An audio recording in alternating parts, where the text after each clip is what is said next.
மல்லி சீரியல் நேயர்களுக்கு வணக்கம்.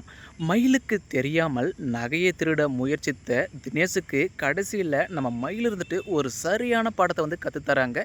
என்ன நடந்ததுன்னு தெரிஞ்ச முன்னாடி இப்போ தான் சேனலுக்கு நீங்கள் முதல் முறையாக வரீங்கன்னா மறக்காமல் லைக் பண்ணிவிட்டு வாங்க. வீடியோக்குள்ளே போயிட்டு என்ன தான் நடக்குதுன்னு பார்ப்போன்னு பார்த்தா, ஒரு பக்கம் நம்ம மயிலுக்கு மிகப்பெரிய சந்தேகம் என்னென்னா, இந்த தினேஷை நம்பலாமா வேண்டாமா? ஏன்னா அவன் செய்கிற நடவடிக்கையும் கொஞ்சம் கொஞ்சமாக சந்தேகத்தை தான் தூண்டுது. மறுபக்கம் இந்த ஹோட்டலில் வேலை செய்கிற அண்ணாவோ உண்மை தான் சொல்லுவாங்க.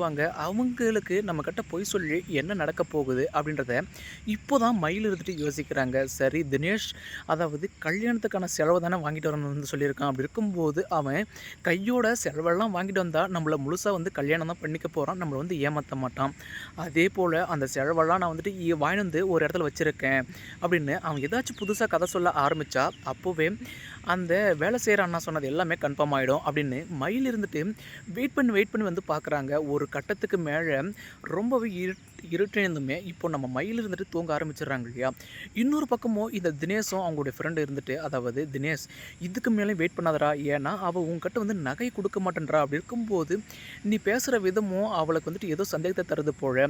இப்படியே போச்சேன்னா அவள் இதுக்கு முன்னாடி ஒரு பொண்ணு தப்பிச்சு போனா இல்லையா, அதே போல் தப்பிச்சு போயிடுவா. அதுக்கப்புறம் நம்மளால் வந்துட்டு ஊரில் இந்த மாதிரி பொண்ணுங்களெல்லாம் வளைச்சி போட்டு அதுக்கப்புறமா நம்ம தொழிலை வந்துட்டு இதுக்கு மேலே வந்துட்டு எடுத்துகிட்டு போக முடியாது. அதனால எப்படியும் அவள் கையில் இருக்கிற நகை வந்து அடிச்சிடணும் அப்படின்னு சொல்லுவாங்க இல்லையா.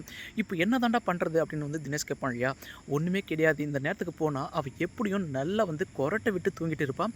அப்படி இருக்கும்போது அவளுக்கு தெரியாமல் நகையை வந்து எடுத்துகிட்டு வந்துரு. அதுக்கப்புறமா அவளை வந்து சேல்ஸ் பண்ணாலுமே பரவாயில்ல, அவள் எடுத்துகிட்டு வந்துருக்க அந்த 8 பவுனே வந்து போதும் அப்படின்னு வந்து சொல்லிட்டு இருப்பாங்க இல்லையா. மறுபக்கம் அந்த கேரளா பார்ட்டிக்கு அவள் அந்த ரூமில் தான் இருக்கான்னு வந்து சொல்லிட்டா.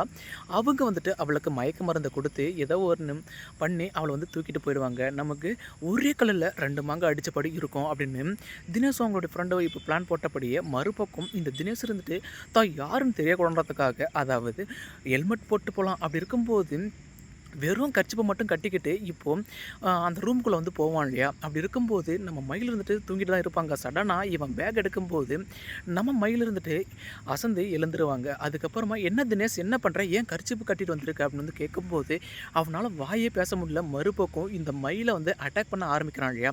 அப்போ தான் நம்ம மயில் இருந்துட்டு கன்ஃபார்ம் பண்ணுறாங்க. அப்போது இவனை நம்பி நம்ம வந்து மோசம் போயிட்டோம், இவனுக்காக நம்ம வீட்டில் வந்துட்டு பணத்தை எடுத்திருக்கோம், மறுபக்கம் நகை எடுத்திருக்கோம், இதனால் அன்னைக்கு தான் கெட்ட பேர் இருக்கும். போய் இந்த பொம்பளை ஷோக்கு தினேஷை வந்து நம்பிட்டோமே அப்படின்னு இப்போது ரொம்பவே ஃபீல் பண்ணிட்டு இருக்காங்க இந்த மயில். இன்னொரு பக்கமும் மயில் இந்த மாதிரி ஒரு விஷயத்தில் ஈடுபட்டு இருக்கான்னு தெரிஞ்சால் நம்ம மல்லி இருந்துட்டு மொத்தமாக மனசு உடஞ்சி போக போகிறாங்க. அதுக்கப்புறம் தன்னுடைய தங்கச்சின்னு கூட பார்க்காம மயில் இருந்துட்டு மயிலை அடி வெளுத்து கட்ட போகிறாங்க மல்லி. இதுக்கு அடுத்தடுத்து என்னென்ன சுவாரஸ்யமான விஷயங்கள் இன்ட்ரெஸ்டாக நடக்குது நம்ம மறக்காம சேனல் வந்து ஃபாலோ பண்ணுங்கள் ஃப்ரெண்ட்ஸ். தேங்க்யூ ஃபார் வாட்சிங்.